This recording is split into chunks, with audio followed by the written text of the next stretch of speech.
kalau saya tahu nih, saya udah tahu, oh ini adalah tipe kepribadian saya, apakah saya ISTP, kemudian saya ISFP, atau saya INTP, dan seterusnya, maka kira-kira kekuatan tersembunyi apa sih yang bisa saya kenali supaya saya kemudian jadi pribadi yang optimal.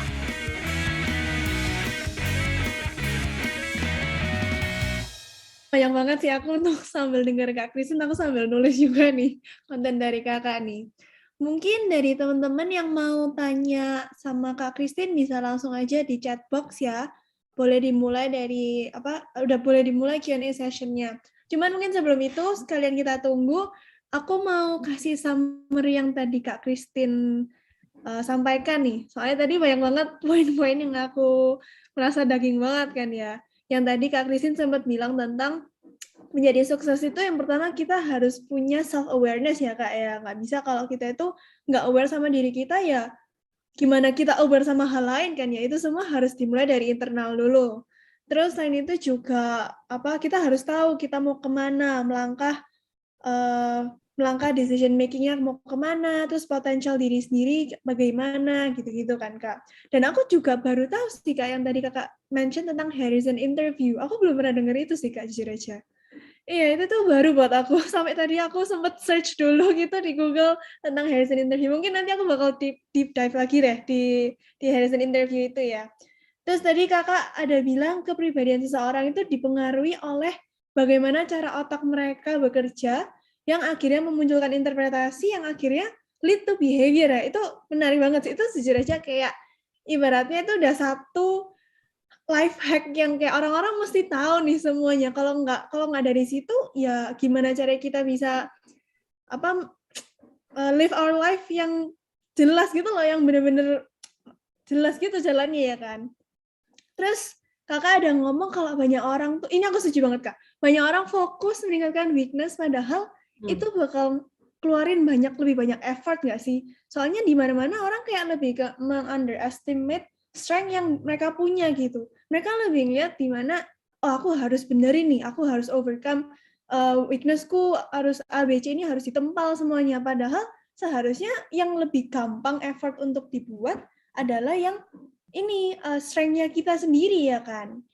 Dan yang tadi Kakak ada sempat bilang cara mengoptimalkan pribadi melalui MBTI dari tujuan. Definisi tujuan itu kita harus spesifik berarti ya Kak ya. Kayak nggak bisa kita cuma bilang kita mau sukses.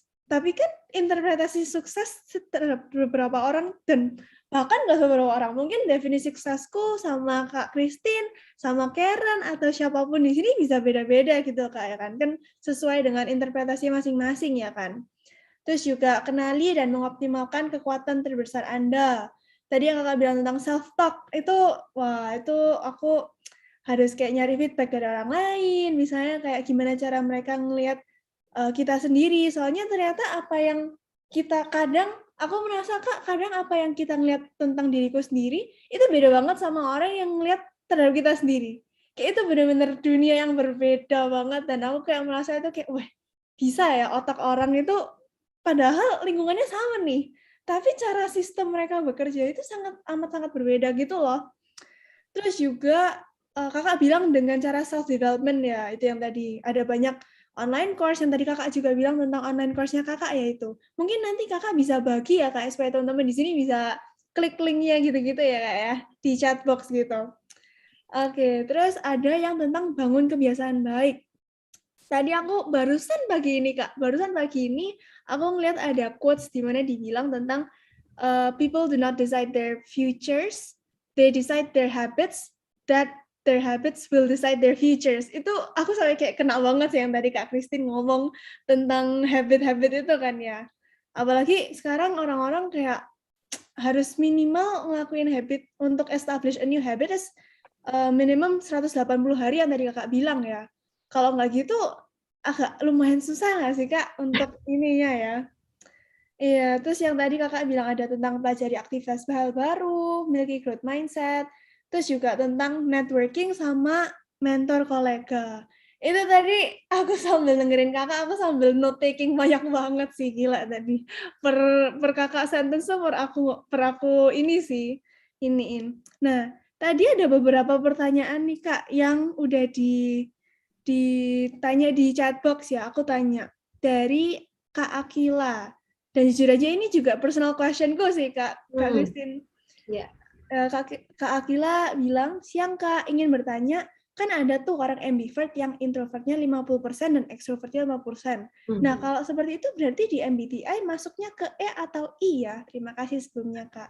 Oke, ya, it's a good question. Tapi mari kita fokusnya hari ini kita bahasnya adalah MBTI.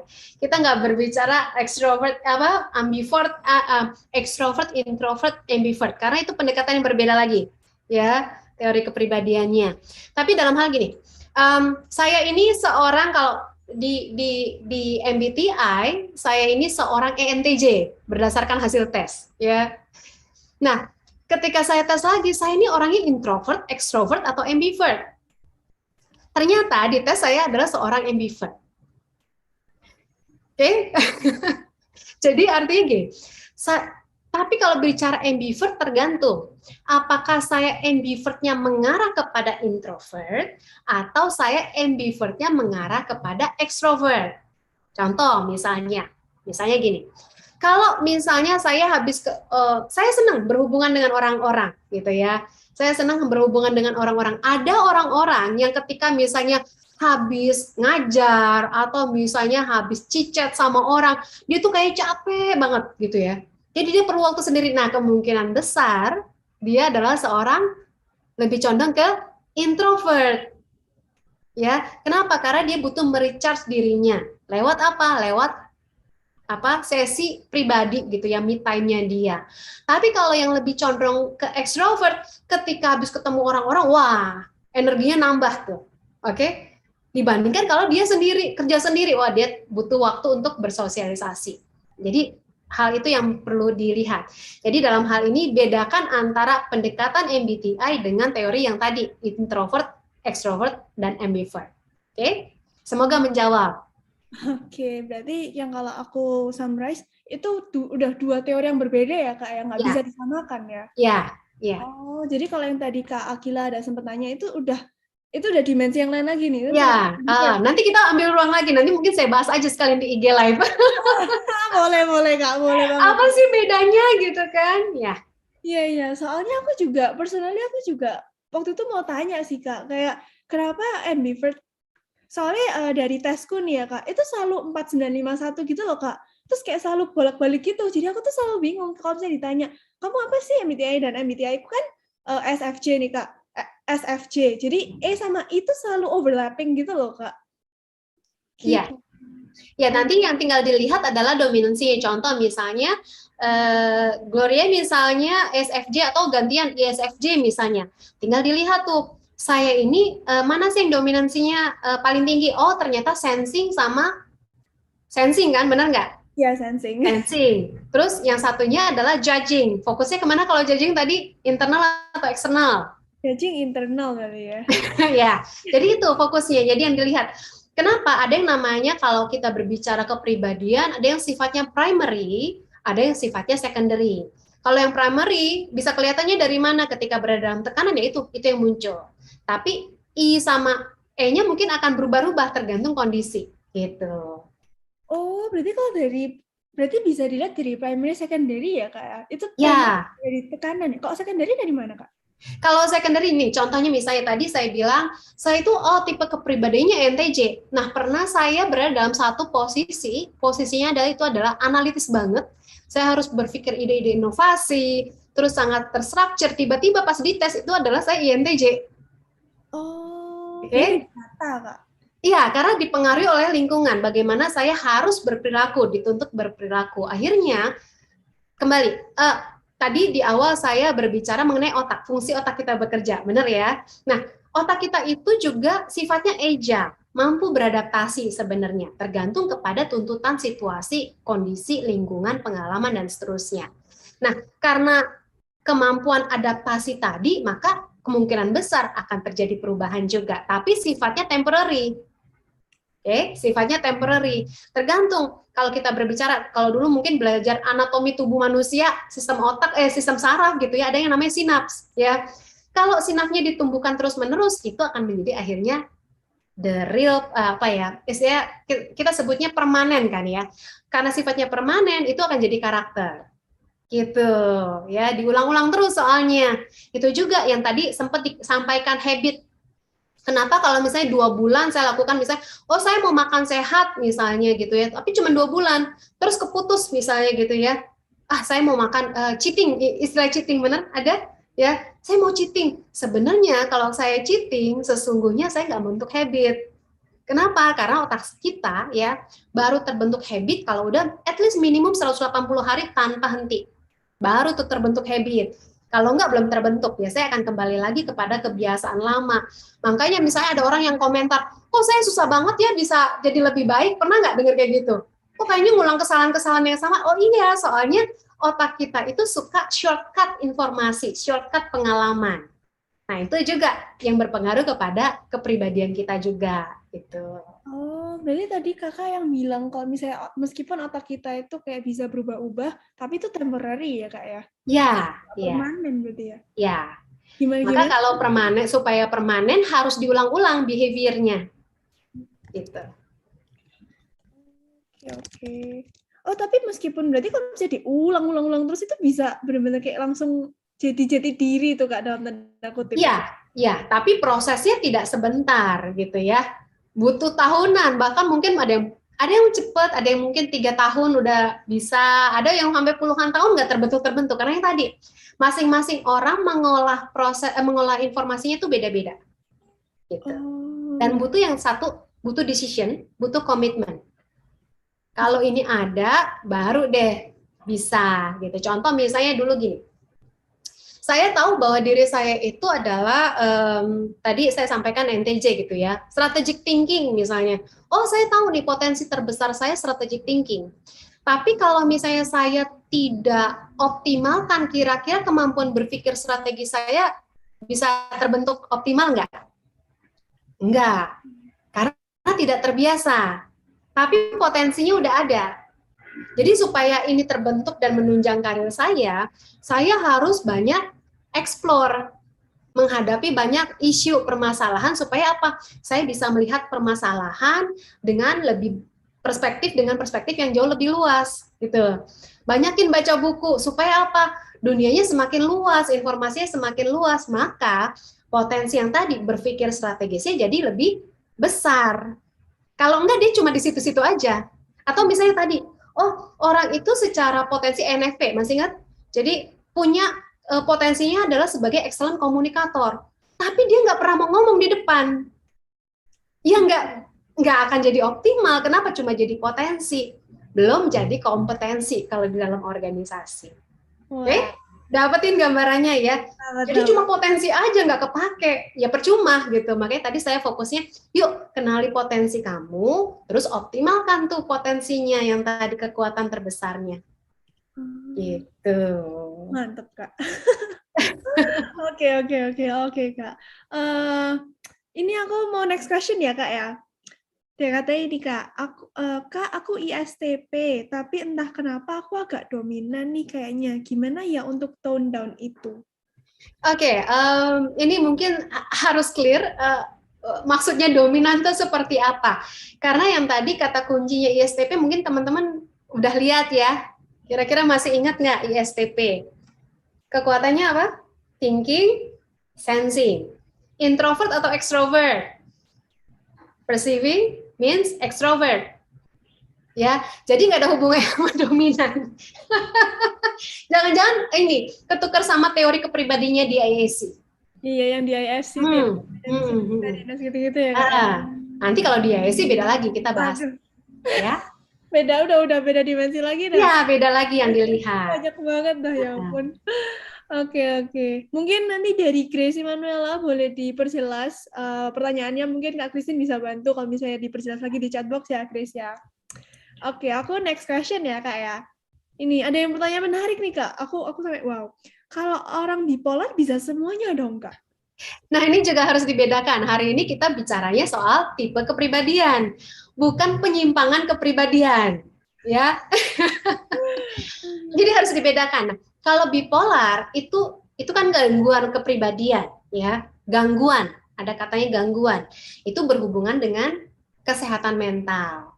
Nah, nanti kita bahas lagi berbeda. Jadi bukan, itu berbeda sekali ya, bipolar dengan yang hari ini kita bahas. Oke? Okay. Ya. Ini kita harus stick to the plan ya teman-teman ya. Ini nih harus ngomongin tentang MBTI. Jangan di luar range itu ya teman-teman ya. Oke, ini selanjutnya ada ngomongin tentang ini Kak. Halo Kak, MBTI ini ada cocok-cocokan pasangan nggak ya Kak? Kayak misal ISTJ cocok sama ESFP dan lain-lain. Thank you Kak. Ya, ya sama kayak kalau nanti teman-teman akses, sebenarnya saya ada buku kayak judulnya Personality in You. So saat ini yang dikeluarkan ada di Google Play ya, di e-booknya. Nanti teman-teman bisa lihat tuh. Ada cocok-cocokan apa enggak, tergantung melihatnya gitu ya. Tapi gini, kecenderungan orang kalau ngomongin apa, pacaran, pernikahan misalnya gitu ya, mereka yang punya tipe kepribadian yang sama atau hampir mirip biasanya lebih mudah menyesuaikan diri dibandingkan sama yang berlawanan gitu ya. Contoh misalnya seorang ISFP misalnya terus punya pacarnya tuh misalnya INTJ misalnya, udah jelas bertolak belakang karena yang satu melihatnya internal, satu lihatnya eksternal. Oke, satu dengan menggunakan proses berpikir logis, satu mengutamakan feeling. Ya, jadi nggak ketemu misalnya, ini kan penting buat saya, tapi nggak logis deh kamu. Pernah nggak kayak gitu? Ya, itu. Sehingga proses penyesuaian dirinya jadi lebih sulit, muncul konflik. Konfliknya bisa saling bertengkar langsung ya verbally atau diem-dieman. Oke. Tapi kalau berbicara saling melengkapi, kalau berlawanan itu lengkap banget, komplit gitu ya. Tapi apa jangka panjangnya adalah kita harus mampu memiliki kemampuan menyesuaikan diri, kompromi lah istilahnya, ya. Win-win solution. Kira-kira saya bisa terima nggak? Dia bisa terima nggak? Dan di sini supaya bangun hubungan yang langgeng perlu kemampuan yang sangat penting, yaitu kemampuan komunikasi. Gitu. Jadi sebenarnya tipe kepribadian apapun nggak masalah, sepanjang punya yang tadi self awareness dulu nih, tahu nih saya tuh kekuatan saya di mana, pasangan saya kekuatannya di mana, terus kira-kira kita akan muncul konfliknya di mana. Nah itu. Oke. Berarti yang ngomongin tentang communication skill ya kak ya. Ya. Gimana tetap harus aware gitu loh sama lingkungan juga, nggak bisa mau MBTI cocok-cocokin kita tetap harus punya self awareness, saling ngerti lah, kompromi juga yang tadi kakak bilang kan ya. Jadi apapun kalau mau sukses, termasuk juga dalam hubungan harus punya self aware dulu. Ya, jadi misalnya, saya punya pasangan atau saya pengen punya pacar supaya saya bahagia, itu nggak akan bahagia gitu, ya. Jadi harus bahagia dulu baru punya pacar gitu. Benar, ya? Harus dari internal dulu konten ya kak ya. Iya, harus konten dulu, kalau enggak ya susah nanti gitu. Dan nggak bisa ambil dari luar untuk mengisi kekosongan dari dalam. Betul, yes, indeed ya. Jadi karena anak sekarang kita ada ini tren FOMO, bener nggak? Bener. Bener. Ya, jadi self-aware, kenapa perlu self-talk adalah tujuannya untuk itu, supaya nggak FOMO, gitu. Nah ini Kak, ada follow-up question Kak. Bagaimana cara membangun self-awareness yang paling gampang, stepnya gimana ya Kak? Ya, membangun self-awareness, pertama yang tadi saya udah ungkapkan, tahu dulu, saya ini siapa sih, gitu. Tanya secara jujur, siapa sih misalnya, siapa sih Christine, siapa sih Gloria, bukan apa yang dikatakan orang lain, gitu. Itu pertama dulu. Memang prosesnya tidak semudah yang saya katakan. Makanya tadi di awal saya sempat mengungkapkan kata self-talk, ya. Jadi self-talk, ajukan pertanyaan kepada diri sendiri. Yang tadi misalnya contoh, apa sih yang penting buat saya? Apa sih yang buat saya tuh prestasi-prestasi terbesar saya? Apa sih ketakutan-ketakutan terbesar saya? Pengalaman-pengalaman seperti apa yang buat saya membahagiakan, apa yang tidak membahagiakan, dan seterusnya. Nah, dalam proses self-talk nggak cuma mikir terus ngayal, itu bukan self-talk. ya. Tapi self talk yang efektif adalah ketika kita berkomunikasi dengan diri kita, tuliskan. Itu penting tuh, ya. Karena banyak orang self talk tapi nggak nulis, akhirnya pikirannya penuh. Jadi exhausted gitu kan. Wah, penuh, jadi tambah stres, malah jadi nggak konten gitu kan. Nah, yang perlu teman-teman lakukan adalah untuk membangun self aware, ajukan pertanyaan. Itu di buku saya juga ada tuh, di Personality in You, juga di coursesnya juga ada. Gimana saya mengajukan pertanyaan-pertanyaan yang tepat. Terus biasanya saya bilang nih sama menti-menti saya atau coach saya bilang, kalau belum selesai sampai 50 halaman, berarti belum kebongkar semuanya. Cobalah menulis dulu sampai 50 halaman, tapi jangan pakai font 120 ya. Pokoknya 10, 11 gitu ya misalnya. Nah, dengan begitu kita akan makin mengenal diri kita. Termasuk yang tadi. Kenapa? Kepribadian kita sebenarnya dipengaruhi oleh dua faktor. Faktor internal, faktor eksternal. Internal adalah bagaimana kita memproses, memberikan makna, juga faktor eksternal, pengalaman-pengalaman. Nah, itu faktor eksternal. Yang juga mempengaruhi, termasuk pengalaman-pengalaman traumatis. Contoh misalnya, kalau misalnya teman-teman ada salah satu misalnya fobia ketinggian, atau fobia sama air misalnya, ya, itu nggak berani. Kemungkinan besar karena ada pengalaman di masa lalu yang tidak menyenangkan, misalnya, oh pernah jatuh, atau misalnya pernah ditakut-takutin sama orang tuanya, dan seterusnya. Nah, ini mempengaruhi juga kepribadian. Atau misalnya ada orang yang nggak berani ambil resiko, padahal potensinya sebenarnya berani ambil resiko. Kenapa? Karena ternyata ketika dia ngambil resiko, dia selalu gagal. Oke? Nah, akhirnya pemaknaan, oh iya kamu memang nggak pernah berhasil, nggak pernah sukses. Makanya tadi, kalau mau membangun pribadi yang optimal, bangun jejaring yang bisa mendukung. Cari mentor yang bisa mendukung. Kenapa? Karena di luar sana banyak toksik, benar ya? Ya, informasi toksik. Jadi ya udah mempengaruhi diri kita, termasuk mempengaruhi gambar diri kita. Gitu. Nah, untuk self aware, untuk membangun self awareness salah satunya adalah bangun dulu self image kita melihat diri kita seperti apa, positif atau negatif. Nah, itu juga sangat mempengaruhi untuk membangun sebuah kehidupan pribadi yang optimal, termasuk dalam hal karakter. Berarti yang tadi kakak bilang pengalaman traumatis itu kan bisa membentuk personality kita juga ya, berarti ya kak ya? Nah, Yes. itu bisa di reverse nggak kak? Iya.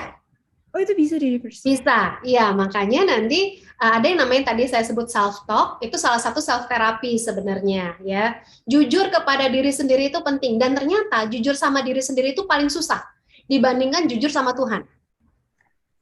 Kalau teman-teman berdoa, itu benar, ternyata begitu, gitu ya. Makanya ketika ingin punya self-content, ya, nyampe self-awareness, belajar jujur sama diri sendiri. Oh iya, saya salah. Saya mengakui, Christine, saya minta maaf kepada kamu sebagai diri saya pribadi karena A, B, C, D. Wah, susah itu ngomongnya. Yeah. Tapi ketika teman-teman bisa melakukan itu adalah awal membuka pintu untuk menuju step selanjutnya, untuk jauh lebih optimal. Gitu. Berarti bisa dibilang self-talk ini ya terapeutik berarti ya kak ya? Iya. Itu yang bantu buat reverse traumatic problems dari Yes, right. Ya, ya. Oke, menarik. Boleh dicoba nanti aku kak. Oke. Next kak, ada question. Katanya dia ditanya, kak ada tips nggak ya terkait menghadapi pressure dalam pekerjaan? Karena kadang saya suka nagging sendiri dan overthinking, atau itu karena pengaruh dari kepribadiannya ya kak? Karena MBTI saya juga INFJ, based on judge gitu kak. Ya, tadi kembali bahwa kepribadian seseorang itu dipengaruhi oleh proses kognitifnya, ya, tadi 8 proses kognitif. Nah, beberapa orang kecenderungannya adalah overthinking.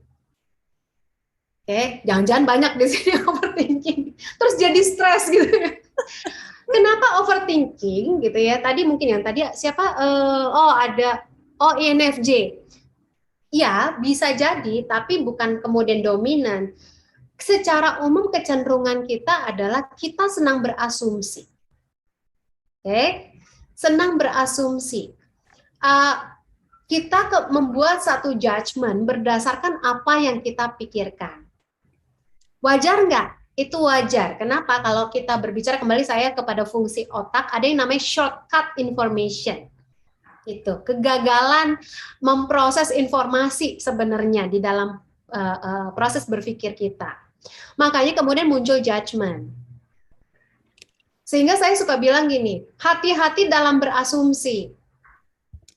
Kalau nggak benar-benar paham, coba berhenti dulu, brain freeze dulu gitu ya.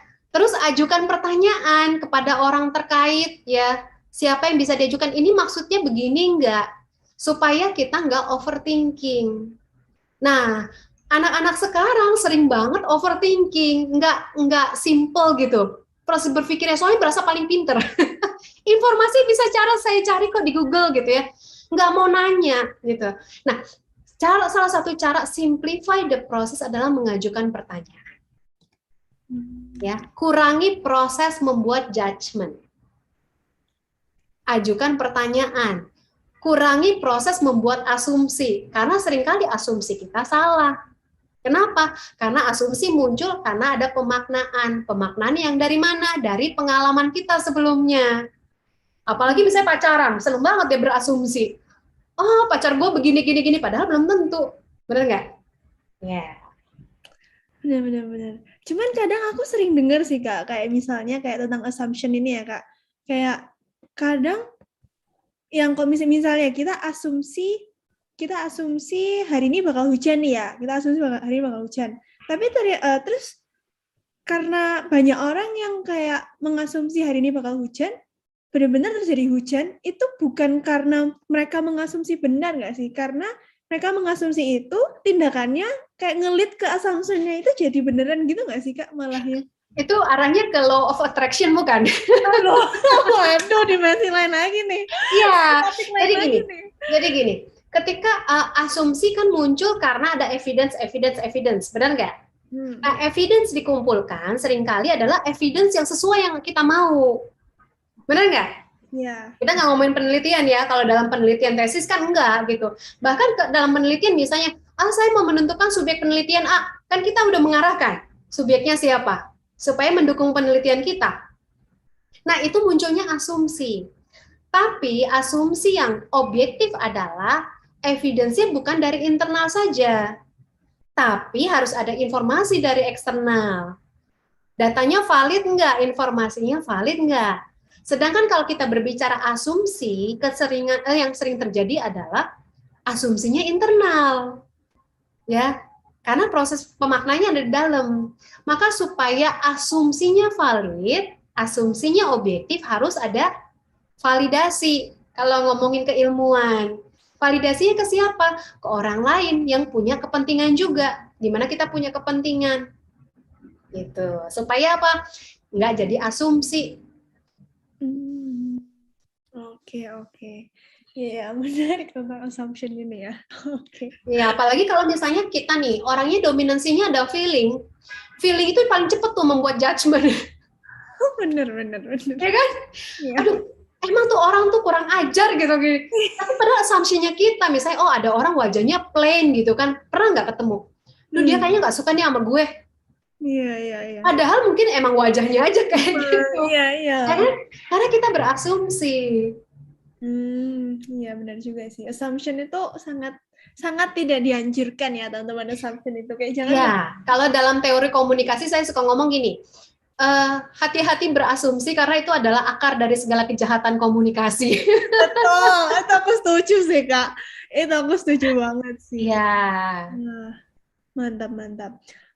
Mungkin kita boleh next question ya Kak ya? Yes. Oke, ini ada yang tanya, Kak, tadi kan kakak bilang kalau misalnya personality itu bisa berubah-ubah kan dari internal eksternal itu kan ya Kak ya. Nah, berapa waktu optimal yang kakak bilang bisa untuk ngecek MBTI kayak regularly gitu Kak? Kan tadi kan bisa berubah-ubah kan ya kakak tadi bilang. Biasanya gini, kalau expert ya, entah misalnya psikolog bilang, oke, minimal tuh 6 bulan. Tapi itu bila ya ada bilanya. Bila lingkungan kita berubah. situasi yang kita hadapi berubah. Kalau masih sama, biasanya kecenderungannya sama. Oke, ya. Jadi harus di initiated dulu, harus dibangun dulu. Kalau nggak berubah. Oke, oke. Atau misalnya gini, tiba-tiba ada pengalaman yang sangat tidak menyenangkan yang membuat kita kemudian berespon tertentu dan itu dilakukan let's say yang tadi misalnya sampai lebih dari 6 bulan. Nah, biasanya ada kecenderungan yang tadi saya bilang secondary-nya kemungkinan berubah. Oh. Oh ya, dari primary secondary itu ya? Ya, jadi bukan kemudian berubah totally ya, enggak ya. Tapi primary-nya, atau saya tidak berbicara primary-nya, tapi secondary-nya yang berubah. Oh. Oh, gimana-gimana meskipun secondary-nya berubah, tapi tetap kakak punya primary-nya, yang itu enggak? Yes, yang tadi misalnya, oh saya tetap dominansinya thinking misalnya. Ya kan, intuitive thinking gitu kan, itu dominansinya. Terus, tapi apakah saya berubah extrovert, introvert?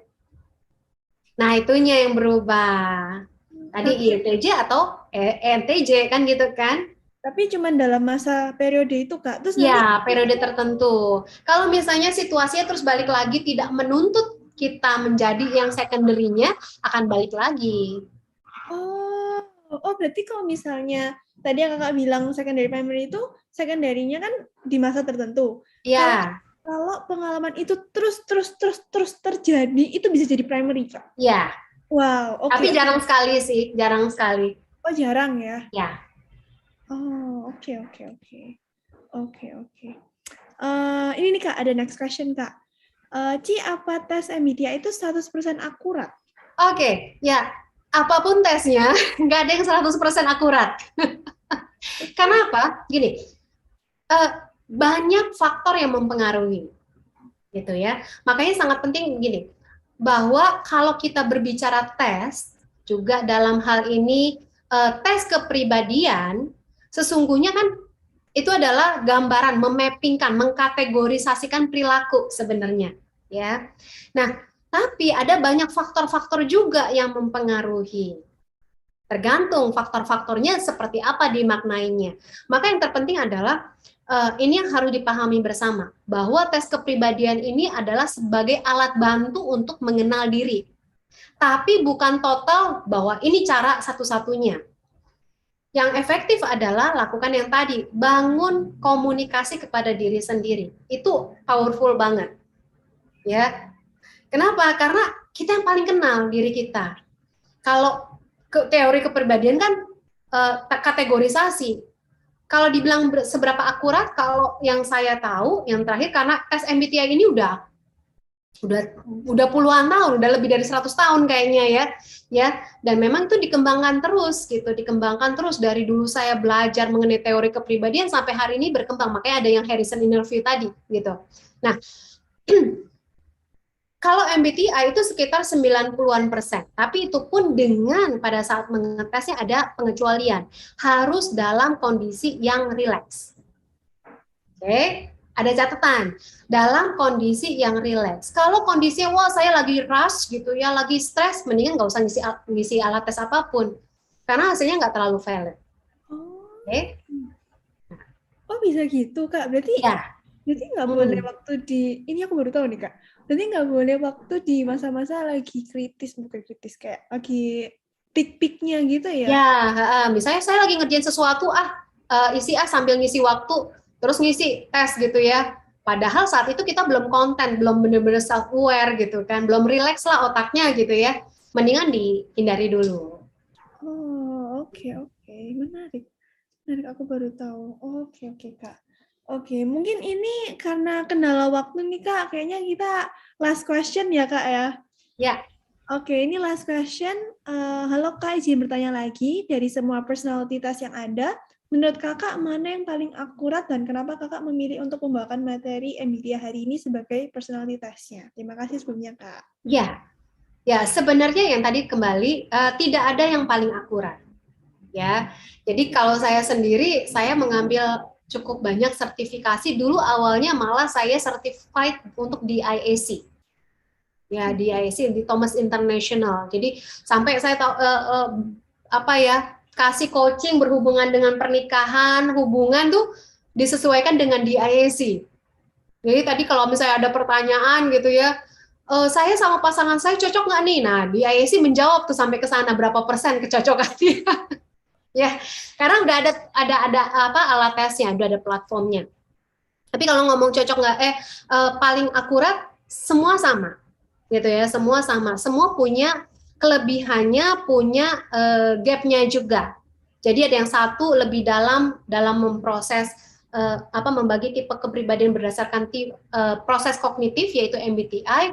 Ada tipe kepribadian yang dibagi berdasarkan misalnya anatomi tubuh manusia, dulu ada tuh, gitu, macam-macam, ya. Nanti tinggal dilihat saya lebih cocoknya yang mana. Tapi pada dasarnya setiap teori kepribadian itu punya satu dasar pemikiran yang sama, bahwa manusia itu bisa dikategorisasikan. Berdasarkan apa? Berdasarkan perilaku yang muncul. Gitu. Ya, jadi mau pakai alat tes apapun, sepanjang teman-teman self-aware, ya, sadar pribadinya bahwa saya adalah pribadi yang punya potensi luar biasa, nah, tes kepribadian apapun silakan dipakai. Jadi semua pukul rata lah ya Kak, maksudnya sama-sama, tetap ada plus minus dari setiap tes ya pastinya. Iya, ya. Oke. Kak, ini ditambahin lagi sih sama waktunya sama panitia, soalnya makin banyak questions nih. Oke. Makin asik sih ini nih Kak, ada next question nih Kak. Katanya, iya Kak, saya suka banget berasumsi, kayak udah dari alam bawah sadar, kadang saya sampai gak enakan banget, padahal orang lain biasa aja. Cara untuk stop kebanyakan asumsi itu gimana ya? Ini follow up question dari yang tadi asumsi Kak. Oke. Cara, ini. Kenapa seseorang banyak melakukan asumsi, ya? Karena ada satu, kalau saya bilang istilahnya, ingin dilihat menarik, ingin dilihat baik,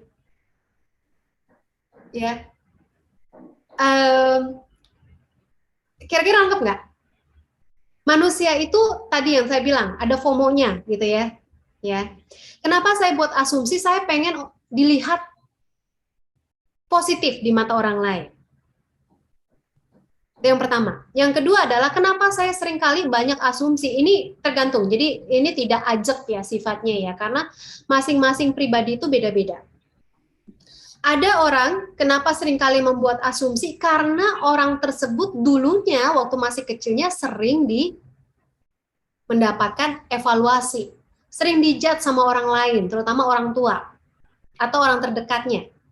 Ya, entah saudara, entah nenek, kakek, sepupu dan sebagainya. Sehingga muncul tuh satu kepribadian, istilahnya memunculkan satu perilaku yang berulang.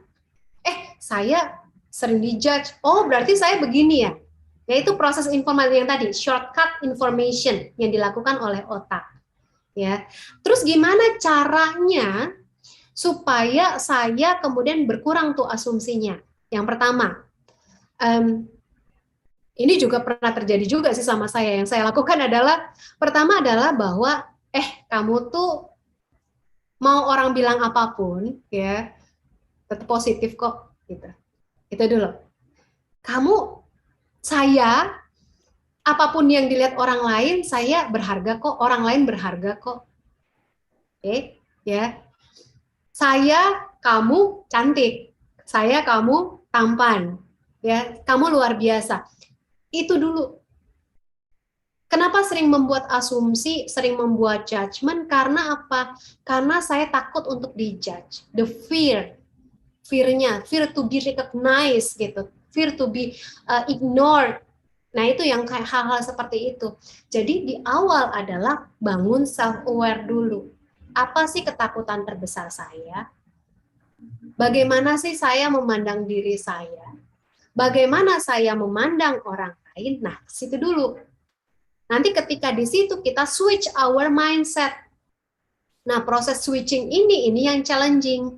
Kenapa? Karena otak terbiasa seperti itu. Jadi kalau untuk keluar, tiba-tiba sakit kepala, nyut-nyutan. Tiba-tiba jadi stres. Kenapa? Karena otak dipaksa keluar dari zonanya. Itu harus berulang-ulang. Sehingga kemudian yang tadi sering buat assumption, sering curigaan sama orang, ketika di switching dan kemudian kita lakukan itu secara konsisten, maka pelan-pelan tiba-tiba, kok gue sekarang orangnya jadi lebih positif ya sama orang ya? Kok ngeliat orang kok kayaknya semuanya cantik deh, gitu. Nggak mudah judge. Kenapa? Karena saya udah beres nih, saya punya self-aware nih di dalam diri saya. Diri saya udah benar-benar content. Oke? Nah ini yang perlu dibangun dulu. Switch our mindset dulu, gitu. Oke, switch our mindset-nya juga baby steps, juga steps ya kan ya Kak? Ya, itu step. Ya. Benar. Bagaimana 1% change is still a change. Yes. Ya. Benar. Oke. Ini Kak, ada next question Kak. Katanya, mana tadi? Ini nih. Halo Kak, saya barusan tes MBTI nih, barusan banget nih. Saya ISTP assertive. Maksud assertive itu apa ya Kak? Terus katanya ISTP sangat-sangat langka. Apakah benar? Ya, kenapa? Oke, yang pertama adalah kenapa ISTP ini langka? Karena mungkin nanti kalau siapa tadi? Oh, Hana ya, Hana. Oke, mungkin Hana nanti pada saat selama perjalanan akan mengalami satu konflik. Kadang introvert, kadang ekstrovert, gitu ya. Kadang jadinya menggunakan apa? Biasanya kalau sensing ya, kalau kan tadi ISTP ya, kalau sensing biasanya hubungannya dengan feeling, oke, sensing ya. Jadi ini adalah extrovert sensing, keluar. Sehingga seringkali kalau ngomongin soal kepribadian, ketika saya berada dalam posisi wow yang lagi peak-peaknya, lagi punya energi tinggi, wah kelihatan banget ISTP-nya. Tapi kalau lagi down, kebalikannya. Nah, itu kenapa disebut langka. Tapi itu nggak masalah, malah semakin langka, artinya potensinya semakin besar untuk capai karir tertentu, gitu ya. Kenapa? Karena sedikit orang yang di situ. Oke? Terus, apa yang dimaksud dengan asertif? Biasanya orang yang asertif adalah orang yang mampu mengemukakan pendapat tanpa ada hidden agenda. Ya, jadi dia akan mengatakan oke, ya saya salah, saya minta maaf, tapi juga dia mengatakan satu informasi sesuai dengan data dan fakta. Itu yang disebut asertif. Nah, orang Indonesia jarang banget yang asertif. Ya, kalau ngedum aja di belakang. Wah, tapi di depannya baik-baik. Padahal seorang asertif itu bisa tuh kasih feedback yang konstruktif di depan. Itu yang kita butuhin. Dalam dunia organisasi, kalau ingin mencapai satu karir yang optimal, perlu nih ningkatin yang namanya sikap asertif tadi. Benar.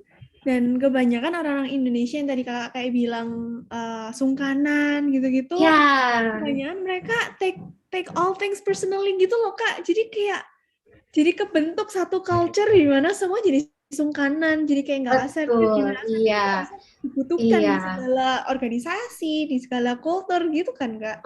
Iya, dan itu terasa sekali. Jadi kalau waktu pas saya memfasilitasi banyak leaders internationally, itu kelihatan banget tuh orang Indonesia tuh paling sungkan kalau kasih pendapat. Takutnya melukai perasaan orang lain, padahal enggak. Kayak tadi asumsi, wah nanti saya ngelukain orang lain tuh. Padahal mungkin enggak gitu ya. Kita udah takut aja sama apa yang kita pikirkan. Itu yang pertama. Yang kemudian yang kedua adalah kita dididik sama lingkungan yang sungkan. Dibilang misalnya contoh nih, kalau sama orang tua, kalau sama orang yang lebih tua nggak boleh ya ngomong gitu ya, gitu misalnya. Akhirnya kita kemudian jadi takut untuk menyampaikan pendapat. Atau misalnya di sekolah, oh kalau 1 tambah 1 sama dengan 2 ya. Oke. Nah itu juga membentuk proses kita dalam berperilaku. Gitu. Berarti yang tadi kakak bilang tentang yang faktor eksternal tuh bisa yang sebesar kultur ya Kak ya? Iya betul. Kultur, ya, jadi kultur itu juga mempengaruhi juga kepribadian, ya. Terutama yang tadi yang inherit, apa yang dari, misal dari lahir saya berada dalam satu lingkungan tertentu itu sangat mempengaruhi perilaku saya, maka terbentuk satu kepribadian. Itu pengaruh eksternal, faktor eksternal. Tadi aku mau tanya Kak, ini personal questionku sendiri sih Kak. Kan tadi kan Kakak sempat ada ngomong tentang yang faktor internal eksternal itu kan ya Kak. Nah, MBTI itu bisa dari gen nggak sih Kak? Genetik gitu. Oh, genetik. Bisa nggak? Iya, tapi dalam MBTI tidak menyebutnya sebagai genetik, ya, karena pendekatan yang berbeda. Tapi bagaimana proses kognitif saya terjadi di otak. Gitu gimana Nah, maksudnya? jadi dalam hal ini gini, ini yang tadi mesti dipisahkan. Karena yang tadi banyak tipe kepribadian kan, teori tipe kepribadian kan. Kalau MBTI ini lebih menekankan bagaimana otak itu memproses informasi sampai dengan terjadi satu perilaku, gitu. Nah, ada nggak perilaku yang dibawa dari lahir? Mungkin kalau di MBTI tidak menyebutnya secara langsung, gitu ya. Tapi kalau ngomongin DNA, ya DNA kan juga mempengaruhi proses berpikir otak gitu ya. Ketika di dalam janin, itu mungkin saja, tapi tidak major, ya. Tidak major artinya dia punya potensinya, tapi nanti tergantung stimulus yang muncul dari luar ini mendukung nggak potensi tersebut. Gitu. Kalau enggak ya udah dia di dalam aja. Atau kalau istilah teori yang lain, teori kepribadian yang lain bilang ini adanya di unconsciousness, di bawah sadar. Oke? Wow. Okay? Gitu. Jadi kompleks banget untuk mempelajari behavior manusia tuh kompleks banget. Berarti kalau aku bisa ibaratin nih kayak tadi kakak bilang kayak mungkin tentang DNA itu ada, cuman kalau nggak disenggol, nggak di-trigger dia nggak keluar gitu. Ya dia diem aja di situ. Oh, benar-benar kayak setiap orang punya kelenjar apa kanker ini kan Yes, ya. harus Setiap orang punya. Udah ada tendensinya, tapi tinggal distimulus atau enggak. Oh, oke. Menarik banget. Wah, oke. Jadi dari stimulusnya ya, Kak, dari trigger ya semuanya ya. Ya. Gitu oh ya, tadi kalau misalnya aku mau tanya apa yang mengubah MBTI ya internal eksternal tadi yang primary secondary yang Kakak bilang dari tadi itu ya. Ya. Benar juga. Ini nih Kak, ada pertanyaan lagi Kak. Halo Kak, izin bertanya, kalau perubahan dari P ke J atau sebaliknya itu common nggak ya Kak? P ke J. Ya, nanti tinggal dilihat dulu. Coba pada saat mengisi tes MBTI-nya dalam situasi yang seperti apa. Gitu. Karena biasanya kalau P is P, J is J. Jadi jarang sekali sih terjadi perubahan, kecuali yang tadi, tiba-tiba terjadi satu situasi perubahan pengalaman yang sangat signifikan. Mungkin terjadi, tapi sifatnya biasanya baru kelihatan sekitar 2 tahunan terjadi perubahan itu. Oke deh. I see. Mungkin ini last question dari aku nih Kak. Soalnya kendala waktu juga ya. Oke. Tadi kan Kakak bilang tentang kayak self development. Kita mesti harus self development Kak ya. Kakak ada book recommendations Kak? Personally dari Kakak nih. Buat self develop. Buat self development, kalau gini, tergantung kepada tujuannya dulu nih, tujuannya mau dicapai apa gitu ya. Oh, kalau saya misalnya, saya mau punya tujuan karirnya X. Biasanya yang salah satu buku yang saya baca itu, banyak sih buku yang saya baca. Jadi saya, saya jadi bingung gitu. Nah, misalnya, ada communication. Saya suka, yang terakhir saya lagi baca itu tentang what we call it, it's dari Malcolm Bridge itu, ya, ada banyak bukunya dan itu bisa diambil. Saya juga ada sih buku juga namanya Dan, ya judulnya Dan. Siapa Kak author? Oh Kakak. Nah itu salah satu cara yang tadi misalnya, gimana saya bisa membangun sebuah hidup yang optimal. Nah teman-teman bisa akses tuh di Google Play. Nah, kalau dulu udah ada hard copy-nya. Jadi saya buat itu saat pandemi kemarin, gitu. Jadi teman-teman bisa akses di situ. Ya, banyak banget buku yang bisa teman-teman akses sebenarnya, atau juga YouTube juga bisa gitu ya, video learning atau online courses. Sekarang tuh banyak banget pilihan. Yang terpenting adalah yang pertama, kita mau belajar. Terbuka dulu, terbuka bahwa saya butuh diisi asupan. Itu dulu. Jadi apapun bukunya silahkan dicari. Oke. Oke deh. Gila sih. Seru banget dari tadi ngomong.